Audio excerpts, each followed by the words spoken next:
premier Ford dealership is located here in Cabarrus County, where more than 70 years in the business lends to an incredible experience for every customer, every time. Whether you're looking for the toughness of an F-150, the spirit of a Bronco, or the versatility of an Explorer, you'll find it all at Hildish Ford, your truck destination. Come experience the Hildish difference in Kannapolis, just a 10-minute drive from Charlotte Motor Speedway, or get started online at hildishford.com.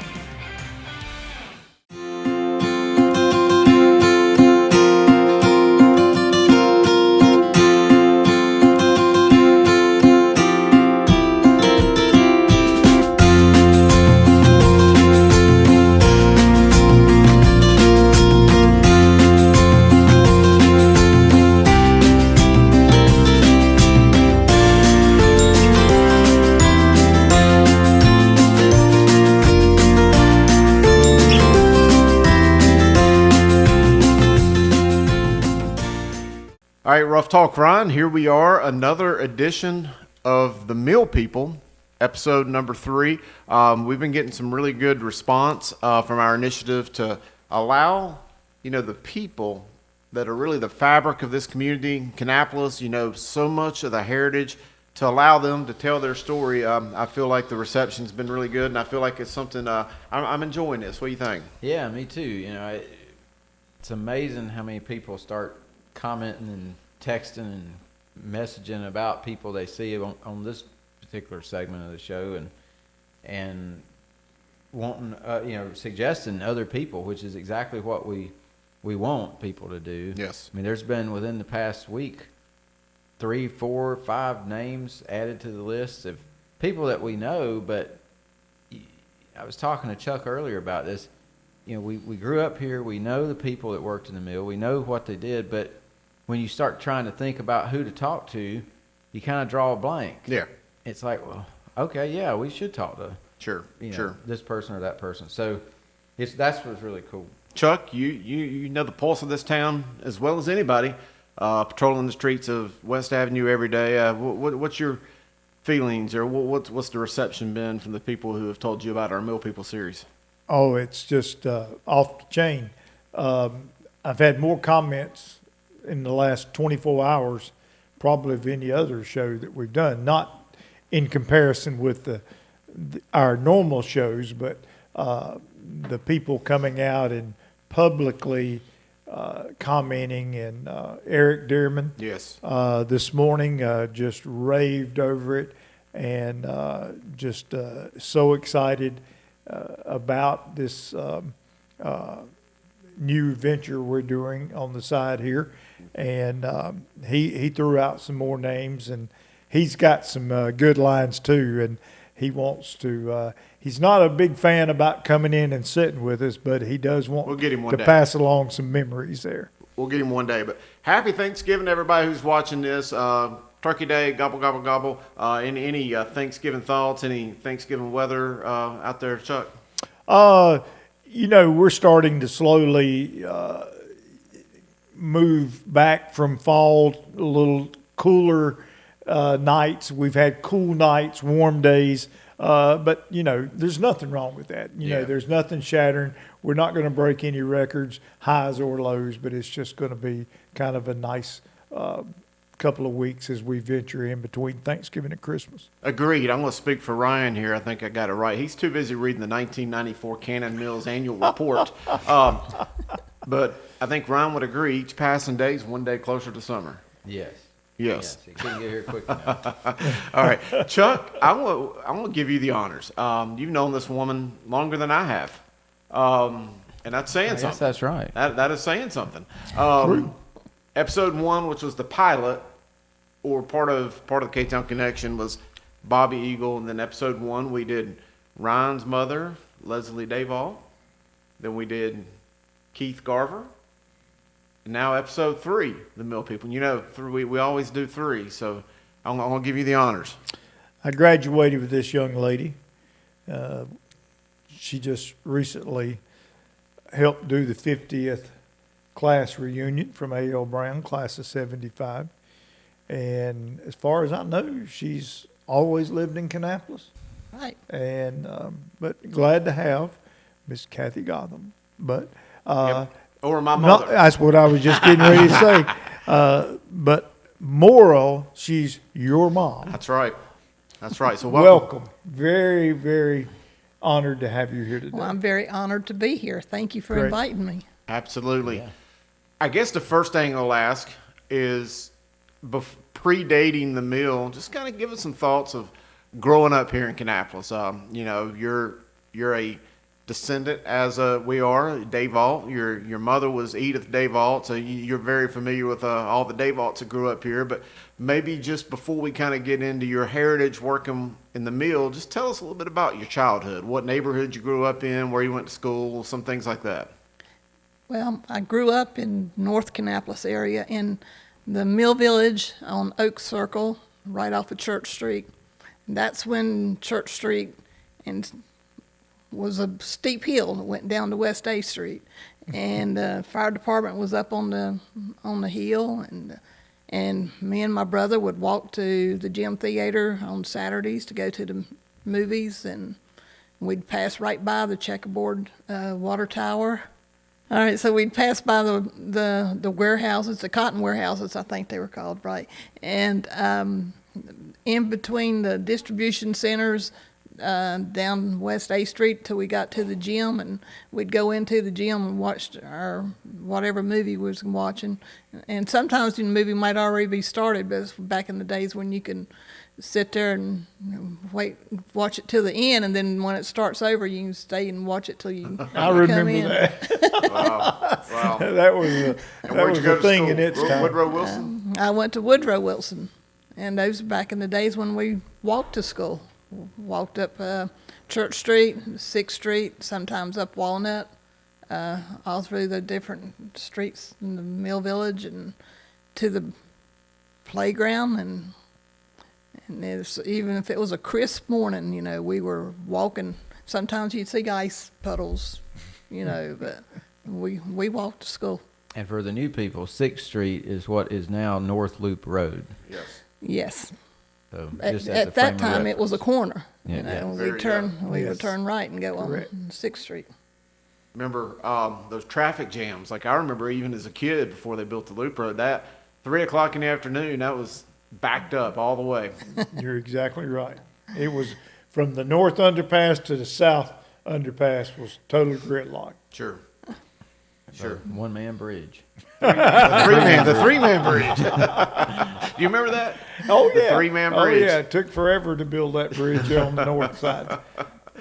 Well, you know, I've heard you say this, you know, about growing up in those days. You didn't have to lock your door at night. You'd leave your windows open at night. Your mother, your father, your brother, you know, most everybody, I think everybody in the family at some point or time and the other worked in the mill. What was your earliest memories of the mill? I think I was probably 6 years old, somewhere around there. We had moved to Oak Circle, and I had had my tonsils out, along with my sister at the time. She had hers at the same time, and I remember my daddy coming home from work that day, and walking down Oak Circle from the warehouses as he got home from work, you know, to greet us, you know. And so I think seeing him, my mom, my brother, my neighbors walking up and down Oak Circle, going up to the mill, walking through the warehouses to go to work. And I would see the neighbors come out with cotton in their hair, be lint, and it's like, why do you have so much lint in your hair? And or even playing, riding our bikes down the street and seeing the creek down the street, and which was really a dye creek, where the dye had come from the mill.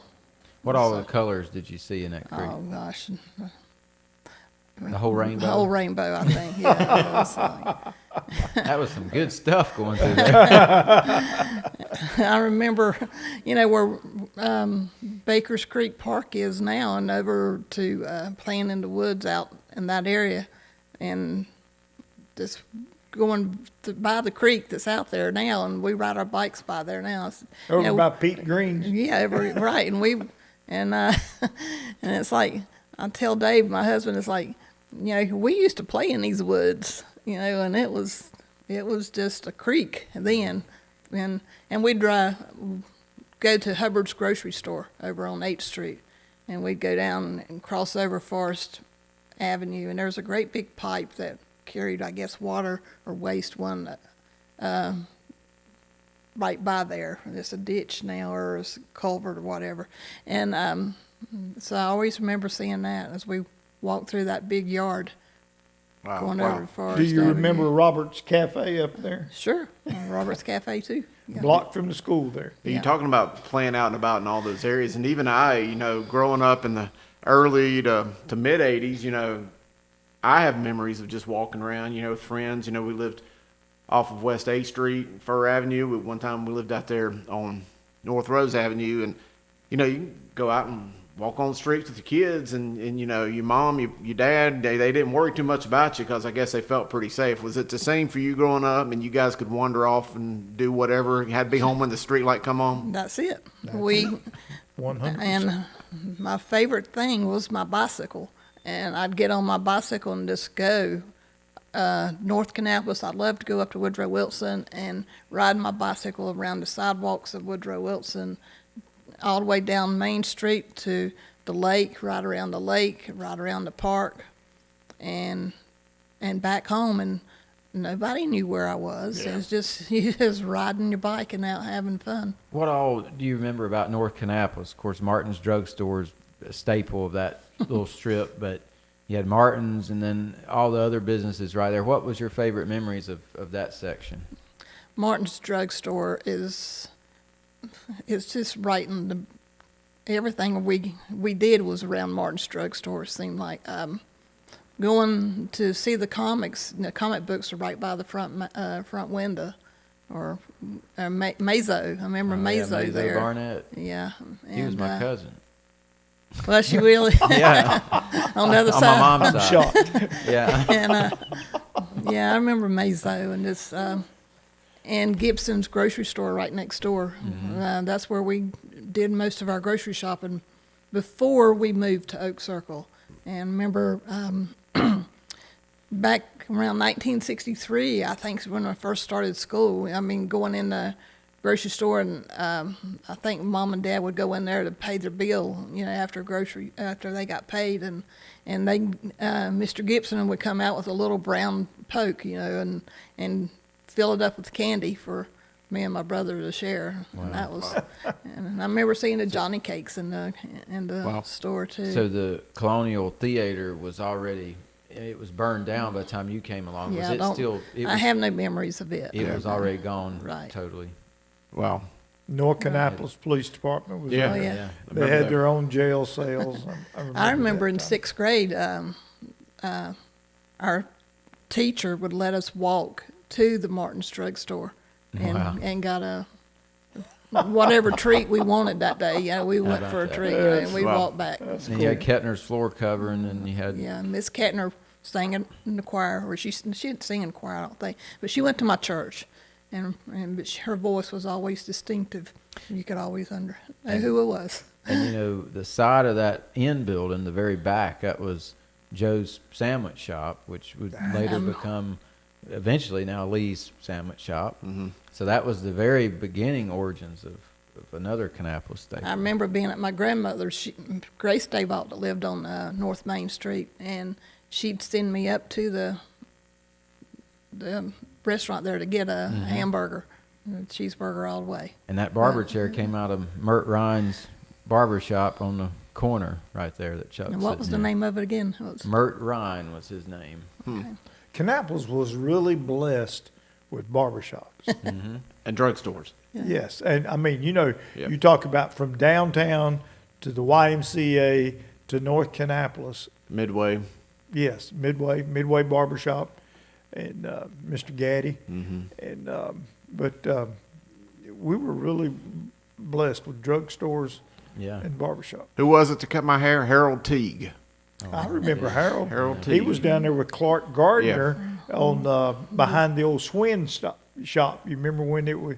Do you remember? You know if I know remember that. when the Schwinn store was there beside the love the gym Schwinn store. Yeah, you go in there Yeah, anymore. love- Where Chop Floors. House is. Oh, okay. Yeah, that's Yeah. right. Where Chop House is, and then the two barber shops were down there about where the ice cream place is, somewhere Right. there. Had the big clock in the window. Yep. Going to the gym. It was one of the favorite things we got to do was going by the Schwinn shop and looking at the bicycles. That, Window shop. that was window shopping for sure for our family. We did a lot true. of window shopping when I was a kid. Yeah. We worked at the mill. So speaking of the meal, Go ahead. Yeah, I was going to say. what was what's your first, you talked about your early memories, seeing it as a kid, of course, but when you got a job in the mill, what was that first job like? How'd you get hired? Well, it was, believe it or not, this week, it's 48 years ago. Wow. I came to work at Cannon Mills right before Chris's first birthday. And I had came out of the Navy, and I was back home and needed a job, and I went and signed up and got a job, and they told me I was going to the cutting room. And I was like, I've never heard of the cutting room. I mean, I know there's a weave room and there's a sewing room, but I didn't know what a cutting room was. But come to find out, our neighbor that I had seen walking up and down the street with lint in his hair was from that department. He worked in that department. Wow. And so he ended up being one of my supervisors. What was his name? Bobby Woodard. Bobby Woodard. Yeah. Who was some of your other? I remember growing up there on Oak Circle. David Oliver lived on one side of us, Yeah, David Oliver lived right next door. and obviously the car right here behind us, the pink car. You know, that's right from his family. We got Ryan going to the goodie box. He's been over in the. I know if Ryan's in the going back there, archives. he's going to the goodie box. He's been in the archives. I'm gonna get some stats here. Y'all keep talking. Yeah, tell us about the cutting room. What did the cutting room do? Okay. Well, when I first day I walked in, I came up the old elevator, the freight elevator between the dryers and the washcloth department cutting, and just remember walking through there, and just the people looking, so there's the new girl coming in today. It was like, and it's first time I got a glimpse of the dryers that came up from the drying room, from the bleachery, and You can see the fire in there. It's kind of right, scary. Yeah, Yeah, they've had some You fires worked up back there. in the ductwork there. Woo. And so I mean, you go straight to the office, and they, and so we went down to the office, and they assigned me to my trainer, which was out in the hot house, and I was going to be a side hem and trim operator, and so I walked out to the hot house, and the reason why they called it the hot house was because it did not have air conditioning or heat, I don't think. I don't remember. But I was on the end of the line, and it was my job to operate this machine that put a side hem and trimmed the fringe off of the DSLs, what they call it. They trimmed it off and made a hem in the towel, and it's not actually a towel yet because it's still like two slices of it together, and it goes into the iron truck, and it lays it flat like this, just like this, until that truck's full, and then the dolpher would cut it off and push in another one, and That's what Keith said his first job was. Was was dolphin. dolphin. Yeah. Yep. Right. And this material was in, like I said, these iron trucks, and then they'd go back around again and come back on the other side, and you do the other side of it. And then it would go out to the other part of the cutting room through the doors where the Shostrom machines were, and then they were cut into individual towels. Wow. And this is if they were fringe towels. Mm-hmm. If they were had a side hem, in hem to them, they went to the scissor cutters, and they would cut them like this into individual towels. Wow. You know, it's amazing having worked there, and you know, I worked at the loading dock for the bleachery, and, you know, I would unload all the chemicals, but, you know, I'd also, you know, I had a lot of free range when I worked in the mill, and I would go to a lot of different departments, whether I was delivering something or driving a forklift or something like that. But it'd be cool to see where they would unload just, I guess, the raw cotton and how they would go through the process.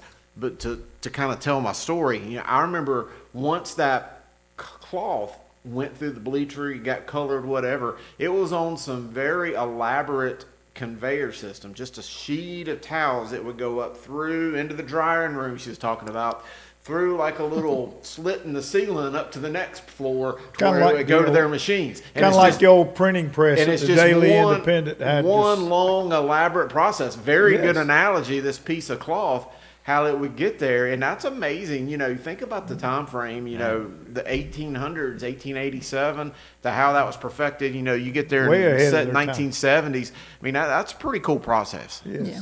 So It we was. we were blessed to be offered an opportunity to get a few things out of a very good friend of ours for many years, Henry Land. His estate, they had a sale last weekend, and I went and got some stuff that I said I was interested in, and when you said what department you worked in, and about the time you started there, this is the stat from his little notebook that he carried in his pocket with him in the mill, with all the stats of everything about Cannon Mills Company at specific dates. So December of '82, so you had worked there just a couple years at that point. In the towel cutting department, there was 532 employees. Whew. And I mean, that's a lot. That's a lot of for people. Just in little one department. Right. I mean, that's a lot. And, Divided by 3 shifts. I mean, that's probably what, 150-ish, Yeah, 175 something like a shift. That's a lot of people. Yeah. That's a lot of people. I didn't know that number, but that's about right. Well, now you do. Wow. You learned it here. Hey, we just had cousin Carl join us back yeah. there. So if y'all seen some, Our studio audience is yeah, growing. we got the peanut galleries growing today. Anyway, Didn't you say there was the hourly Oh, yeah. rate in there of what the employees were making? So, and it's broken out by plant. So, in '82, they had plant 1, 3, 4, 5, 6, 7, 8, 9, 10, 11, 12, 13, 14, 15, 16, 18, 19, and 40. Whatever 40 was, I'm not 100%. Plant is 40. there 13 on there? 13 is there. That's the hospital. $4.97. Wow. Plant 1's hourly, biweekly average pay rate was for 1982 in the second quarter, $5.96. In the third quarter, it was up to a big $5.98. So, And I began working as a teenager, 91, 92. Minimum wage was $4.25. So go back 10 years, and I'm sure the minimum wage was probably $3.25 or something. were way and ahead. look at that. I mean, Way ahead of the well, minimum wage. $2 at least probably above minimum wage. I mean, it showed just how well Good the point. mill paid. But you had to earn it, I'm sure. Like, how hard was your day's work? Well, I thought it was pretty hard. Because I remember you always being Sound tired like when it. you come home. Yeah. Seemed like it wasn't that bad though. I mean, it was like I finally was able to do something I could do, I guess. And I thought for sure I did not want anything to do with a sewing machine because I could not sew. And I did not inherit that gene. So I was like, I can't sew. And here, that's what I told them in the office too. So Yeah. I don't want a sewing machine because I can't sew. And and they send me to the cutting room, and the first thing I see is a Singer sewing machine. I said, I can't sew. But anyway, you learn how to put tension on the towel, on the fabric, the cloth, before it goes into the sewing machine, and it would sew the hem, and it'd be my responsibility to make sure the hem was a good hem, and if it was dropping a stitch or if it made a bad hem in any way, if it cut into the towel and whatever, and then if let's say a thread broke and you've got yards and yards of cloth that the hem's not in it, you'd have to go back and pull them back, and so that became hard, until you realize you got to get better. at what point And, did that towel become a second and go to like a Well- bin for cheap sale? Well, there was different grades of that. it would depend on whether there was a defect in the weaving of it, or if it was, like I said, maybe hemmed into the towel, something like that. And then if it was a number 3 second, it was a lot worse. It was almost a rag. Shop rag. It was almost a rag by then.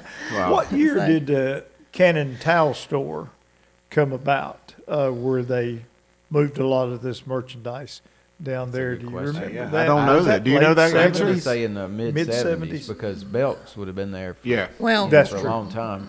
I think when I was first started in the mill, it was still downstairs underneath in the distribution center. Underneath I them, forgot about downstairs. Yes. I don't So know. it could have Down been there. around 81. I mean, because I It know seems like You're right. 82.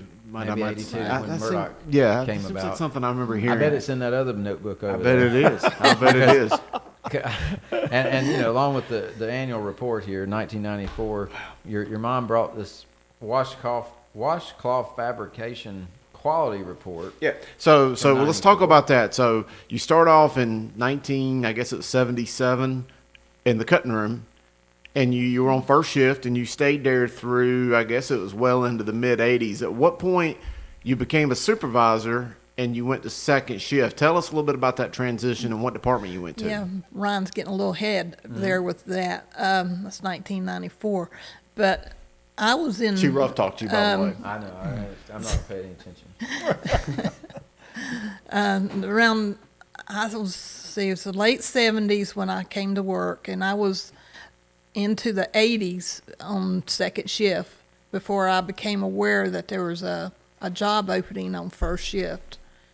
And I think that's when you was in about third grade, Chris. So, and back then there was, how you found out about jobs, there was a board out in the main hall that showed if there was jobs available.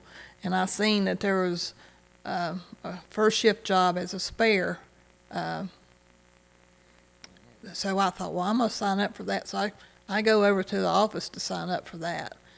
And it went by seniority. So if my best friend wanted the same job and I came in before her, I got the job. And that's how it worked. I came to first shift in around 1983, I think it might have been, somewhere Okay. around in there. And so I was still a regular hand. I was a spare. And I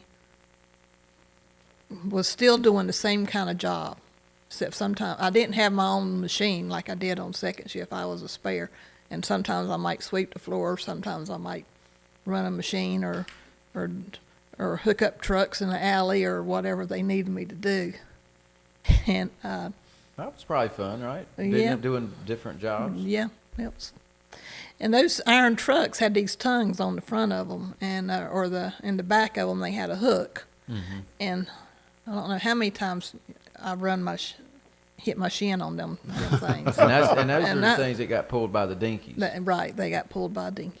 Wow. And but those things hurt. And they also had the trucks that hooked to the hooks on the conveyor belts, and they just Right. got pulled along as well. And that was inside, after you leave the hot house and you're into the big cutting room area, that chain that he's talking about with the trucks run through the whole length of the sewing room, cutting room, and the cutting room into the sewing room.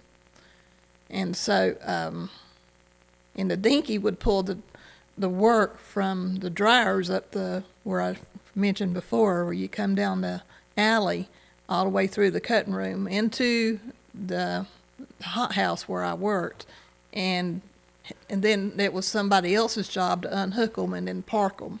Mm-hmm. And then the person that did the sewing on the fabric in the back would be his job, to go get a load of Santa Cruz or whatever else, whatever towel, was needing to be hemmed. And so then after I'm on first shift, a job came open where it's a side hem operator, and my friend had gotten on first shift by that time too, and we had machines side by side, and the towel now is ready to be split into two towels.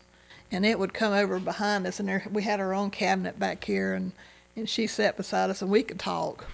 But the towel would come up underneath us, and we had a sewing machine. So still here I have a sewing machine, and Couldn't get away from it. no, and it's like, but it had the selvage was right here, and we put our hand right here on the selvage and got it down into the sewing machine. Wow. And then you could still stand up and look at the hem to make sure that the hem was good, and it would go into through the dolphin into the truck and just lay flat, and then that's when it would go into the next part of the cutting room to be cut by the Shostrom. You notice 40-some years later, she and I'm sure every other person that worked in those mills still know those terms and those Just like it was yesterday. Just like it was yesterday. And the detail of yes, and the it just speaks to most of the people I would say that worked in the mill, aside from supervisors, had probably little to no college education. Some of them maybe didn't even graduate from high school, had a GED or something like that. But yet the expertise and the knowledge of the job y'all had speaks highly of the workforce. Well, and they didn't just learn it and throw the knowledge away. I mean, she still has it 25 years later. Yeah. Or, Longer it's been than that. 22 years later. Yeah. Since the mill closed. Sure. And I mean, that's amazing. So you become a supervisor. How did that transition go? How did you get selected? I mean, I'm sure that they picked you based off of how good of a worker you were. How did that come about? Well, it came a little bit later. I mean, I was like 8 years into my job before I think I got hired as a supervisor, and I became a temporary supervisor first, and it was going by who was qualified first. I mean, somebody might have been qualified, but she had more length of service than I did, and so that person got the supervisor's job. And then the next time a supervisor job came open, the next person in line with seniority got the job. So finally it came along that finally I was able to move into the position of a temporary supervisor. And that's when the same gentleman I talked about earlier, Bobby Woodard, he was my supervisor, and he had a heart attack and had to be out for a while, but he is the one that basically promoted me into being a supervisor. And what year did you say that was? That's it was about around 87, 86, 87? But when Fieldcrest took over. Right. Yeah, it was right during that time, because I remember I met Murdoch. I met Mr. Murdoch when he came through, and but it was during that time, I think, and between 82 to 85, somewhere around in there, I was a fill-in supervisor, and so then finally a job came open, and I was going to be promoted to a full-time supervisor, and I had to go to second shift. Gotcha. So what And, department did you go to? Same department. I was in the cutting room. Okay. In cutting room, second shift. And that was a hard decision for me because I was going to have to leave Chris at home, and Cats away, the mice will play. That's when it went crazy. Yeah, because, up until then, I was at home with him in the evenings. And That's when it all went downhill. Yeah, look at him now. So I know you're going to rough talk me again, but then in 94 here, it says you were in the washcloth. You just went to the washcloth department. What was between those two time periods? Well, Is something else happening there? Well, that's when I was a supervisor. I was the supervisor in the hothouse. I moved out into the section 2, and where they did the Shostrom cutters. The inspectors were there, and they would, like I said, the Shostrom machines would cut the towels, and then this guy would lay them up on the tables, and there would be two ladies on each side of the table, and they would take that stack of towels, and they'd flip those towels, and they just flip them like that, and they're inspecting them. One is responsible for one half, and the other is responsible for the other half. And so you inspected them. Visual inspection. Right. And then you throw out those seconds that you were talking about.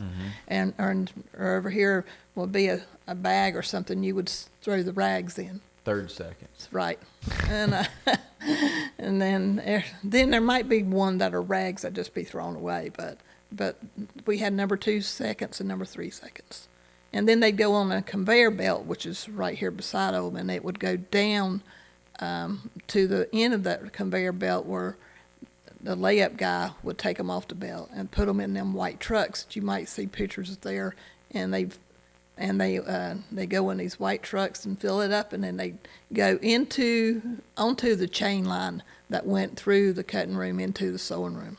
Was anybody ever held responsible for seconds, or they just never really paid attention if you had seconds or third seconds? Or You sort of wonder sometimes because, it's like side hemmers, my job before, if I hadn't made a bad hem, we'd have a re-inspector come by and take your load, your truck, and inspect it.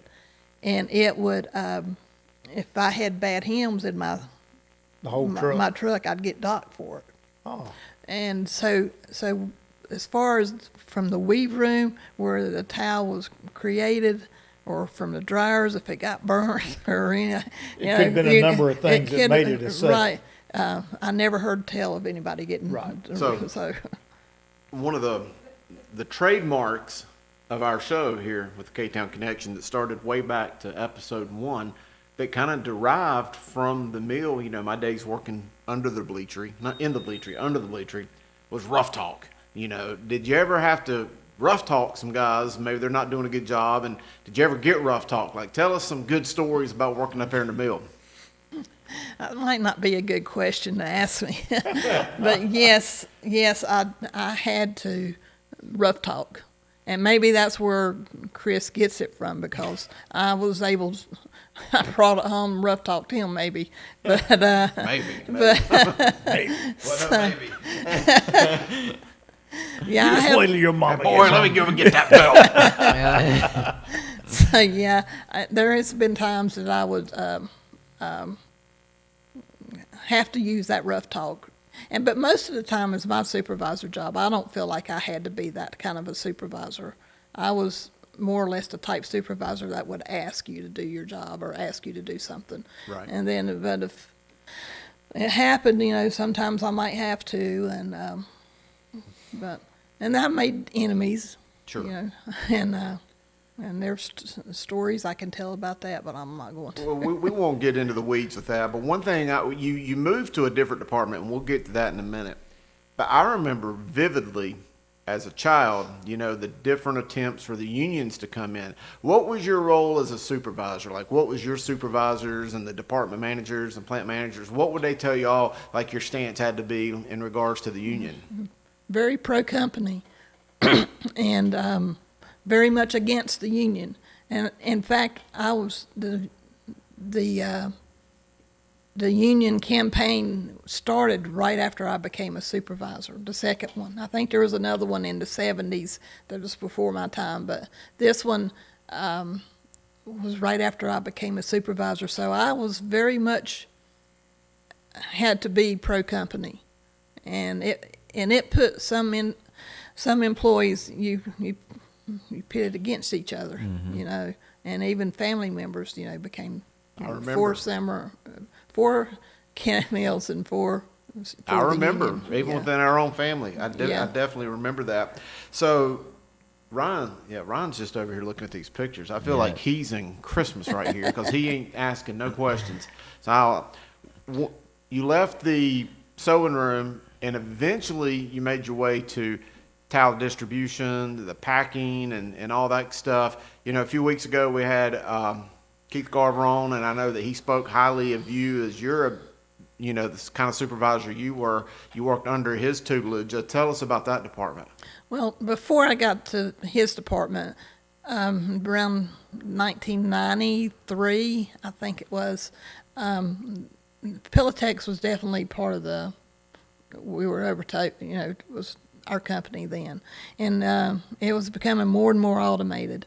and it was cutting jobs out because of it, and they were cutting our employees down to they didn't need as many supervisors then.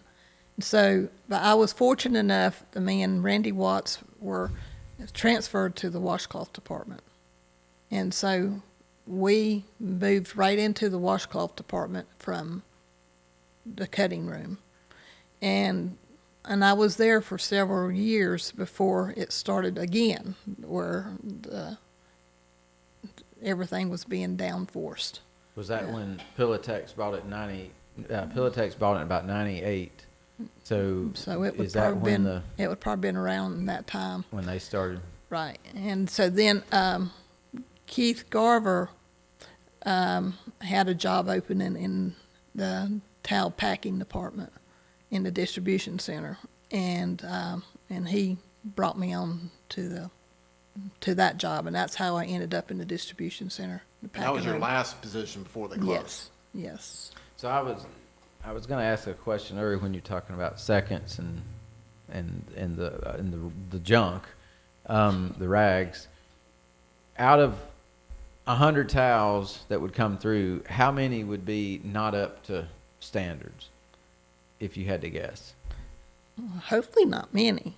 I'm gonna say maybe 10. Okay. I don't know. So maybe I mean, 10%. if you had more than that, like 25, 50, I mean, It was a problem. somebody was a problem. Yeah.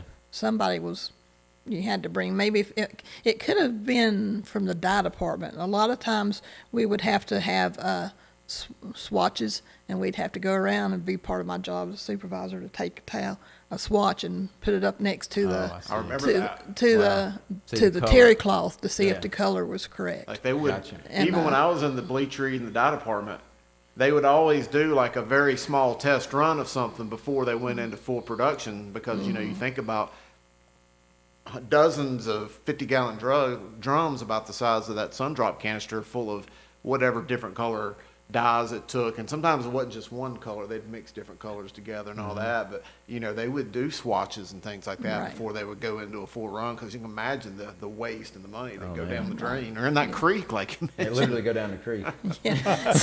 Yeah, it was a bad day if you had to call other supervisors in, to look at the cloth because the color wasn't right. So most of the time they let it go, they pass it, because you did not want to have that waste. Right. And but that would, I mean, as far as how many seconds an inspector might find, it would, I mean, they would have like a horse behind them, something that they could throw their seconds on, and they would throw them back on the table and then cut the labels of them. Oh yeah, they were slit. The slit, just Yeah. cut a slit in them. I remember And that. so you would not have more than just a small stack of them, Wow. So, but if you had a major problem, that's when the other supervisors got involved, Gotcha. and so. Wow.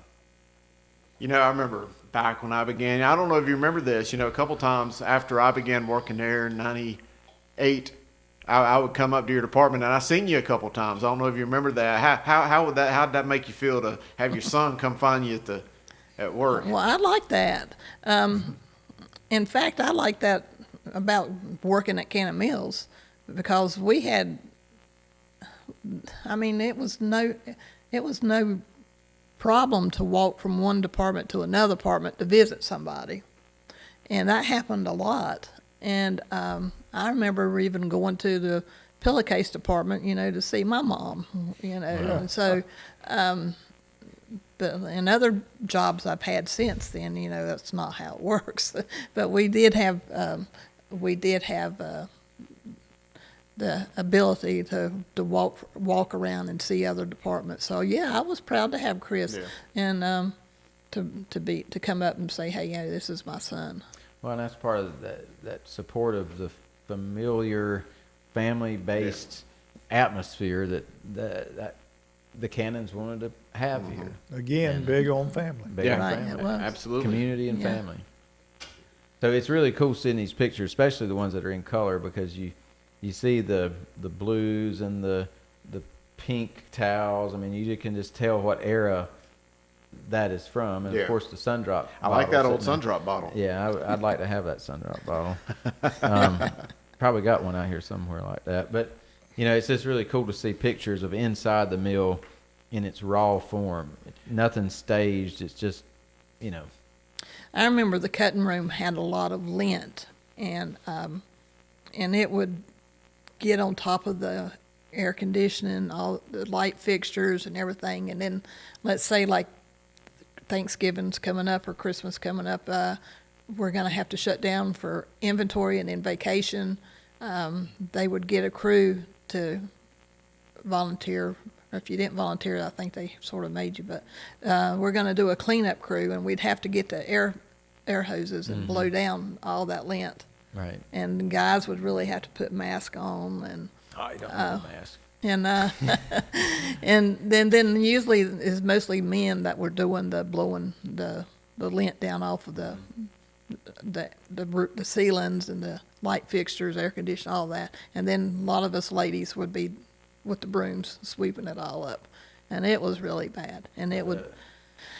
But when I went into the washcloth department, it wasn't like that. It was very clean in there. Yeah, I saw where you said in here that was the cleanest department you'd ever seen. And that's because I hadn't seen many, but Yeah. it was clean. And So take you all the way up through Pillowtex, and then July 30th, 2003 arrives.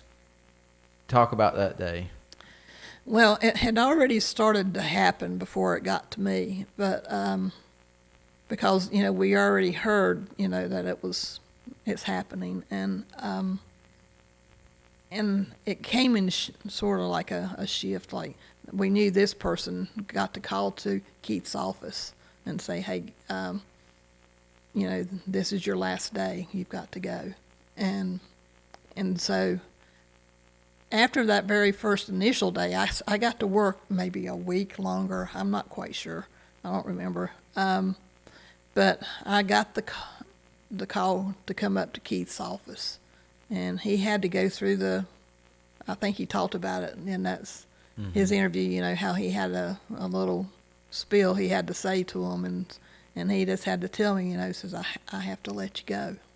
And was that on the day that everybody got let go when you No, got? I think it was, like I said, it that was was a little week bit later. late. Okay. Yeah, it So was in. What was it like seeing all the mass of people that July 30th, 2003, when that big mass of people had to leave? I mean, That was scary. It really was. And it's hard to believe that it was happening. Yeah. It was.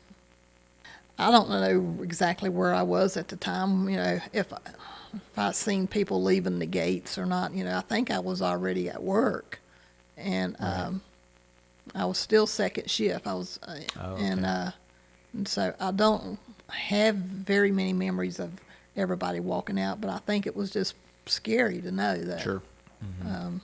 this was the end, and you sort of hoped that it wasn't. It was going to come back, but that was it. You were the last several years, when I knew you were working there, being you'd been a supervisor a long time, you actually got to drive your car in, and you parked inside the gates up next to your building, so that's pretty cool. But that very last time, you either drove out or walked out when it was done, and it was done, and you never came back. How did that make you feel?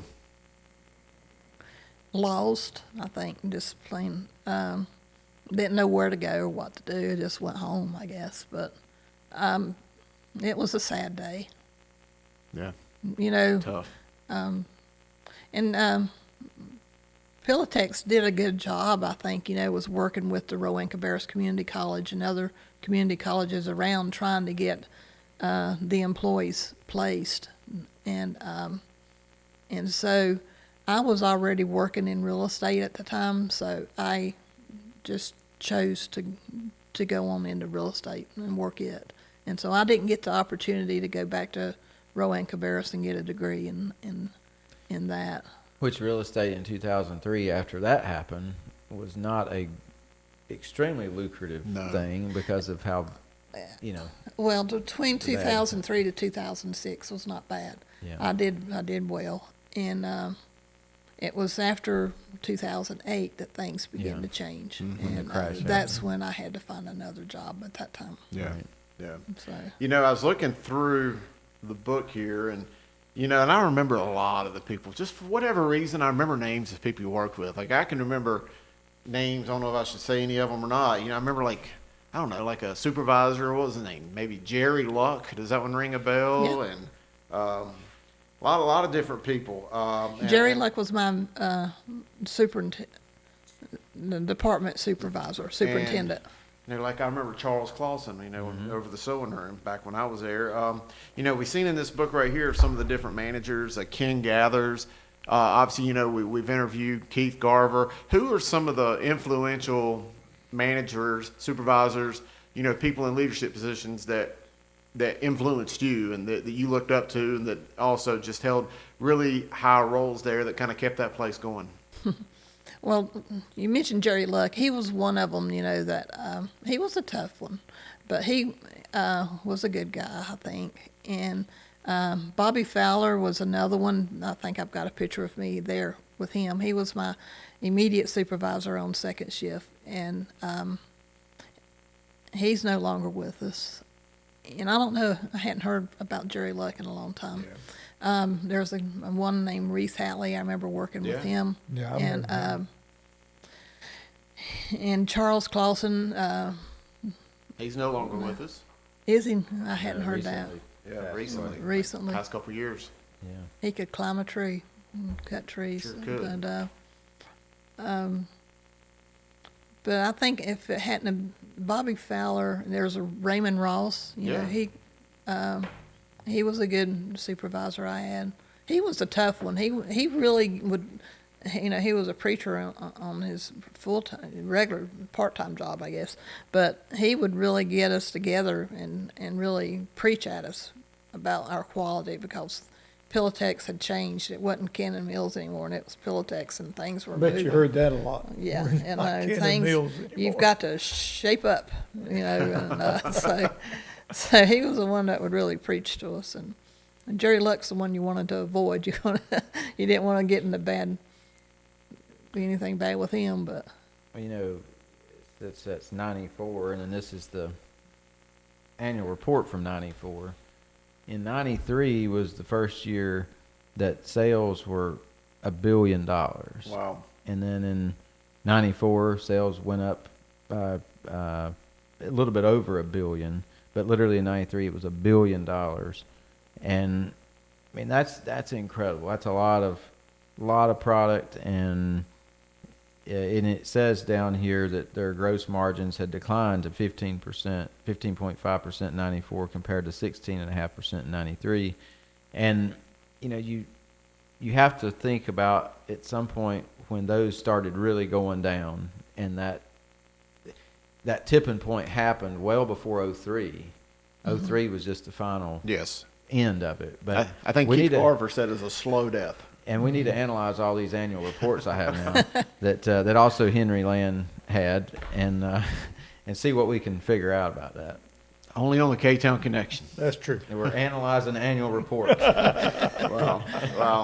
Well, this has been an incredible walk down memory lane. I know we've had a great time. Any additional thoughts just about working in Cannon Mills, Fieldcrest-Cannon, Pillowtex, anything that you just want to share?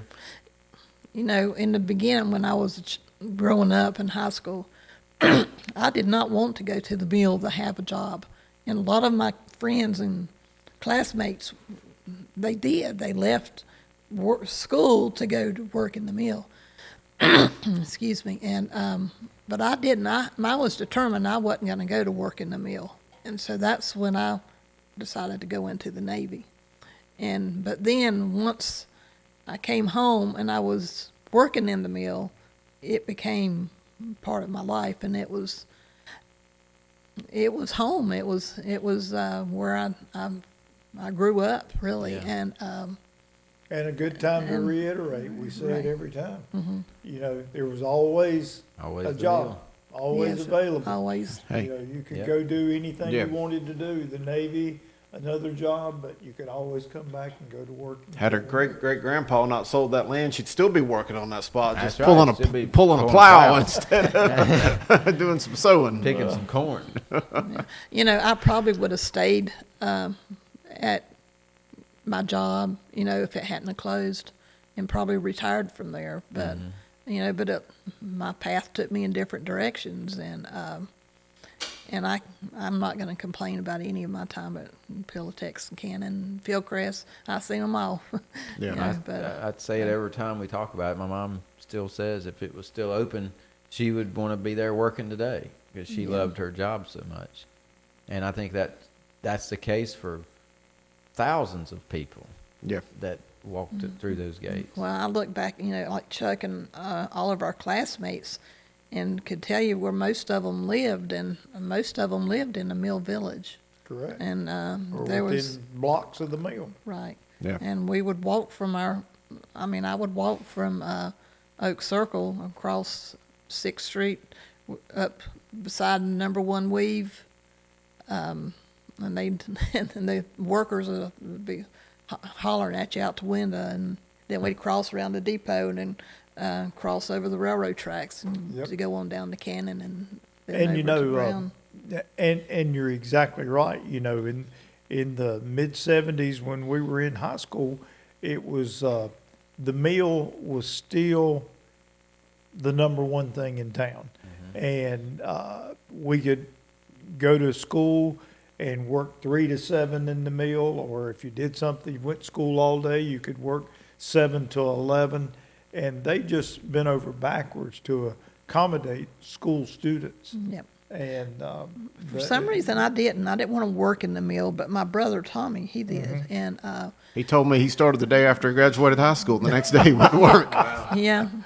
But it seemed like he worked before he graduated. Probably. Too. And Probably.